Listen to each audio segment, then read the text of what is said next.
ఈ చీకటి ఒప్పందాలేంది? ఏం కారణం లేదు. బీజేపీ రావద్దు. ఇప్పుడు ఆట మొదలైంది. ఇప్పుడు ఆట మీరు స్టార్ట్ చేశారు. ఎన్నికల ముందు ఆట మీరు స్టార్ట్ చేశారు. ఆటకు ముగింపు మేమిచ్చినాం. ఇలా కప్పు గెలిచి మేము ముగింపించినాం. బీజేపీని అడ్డుకునే దమ్ము మీకు లేదు. మీ కుట్రలు చేస్తే, మీ కుతంత్రాలు చేస్తే తెలంగాణ రాష్ట్రంలో యుద్దం స్టార్ట్ చేసినాం. ఆ యుద్దం కరీంనగర్ స్టార్ట్ అయింది. కాంగ్రెస్ పార్టీకి నేను చేస్తున్నా, ఇలా ఛాలెంజ్ చేస్తున్నా, మీకు ఎక్కడికక్కడ మీ మెడల్ వాస్తాం. మీరు ఇచ్చిన 6 గ్యారెంటీలు అమలు చేయాల్సిందే. రామచంద్రరావు గారి నేతృత్వంలో ఈ తెలంగాణ రాష్ట్రంలో మేము చేసే యుద్ధానికి దమ్ముంటే మీరు తట్టుకునే కెపాసిటీ దమ్ముంటే మీరు తట్టుకోండి. మీరు కరీంనగర్లో గెలికిరు మమ్మల్ని. కరీంనగర్ లో రాకుండా 3 పార్టీలు, అన్ని పార్టీలు కలిసి మీరు అడ్డుకున్నారు.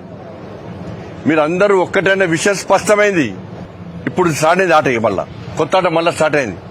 ఇస్తాం, దాన్ని కూడా పక్కా ఇస్తాం. మేము పక్కా ముగింపిస్తాం. మేము మిమ్మల్ని వదిలిపెట్టే ప్రసక్తి లేదు. మేము ఏదో రెచ్చిపోయి చెప్తాం. నిన్న మీరు చేసే కుట్రను చూసి బాధపడి మేము ఎక్కడ భయపడలే. కాంగ్రెస్ వాళ్ళు, బీఆర్ఎస్ వాళ్ళు, ఎంఏ పార్టీలు చూసి నవ్వుకున్నాం. మేము మా క్యాంపులో అందరం నవ్వుకున్నాం. మేము వీళ్ళు గింత పిచ్చోళ్ళ 40 సంవత్సరాలు, గిన్ని సంవత్సరాలు దేశాన్ని పాలించిన కాంగ్రెస్ పార్టీ ఏం ప్లాన్ లేకుండా, అవగాహన లేకుండా ఎట్లా వస్తుంది అనుకున్నారు?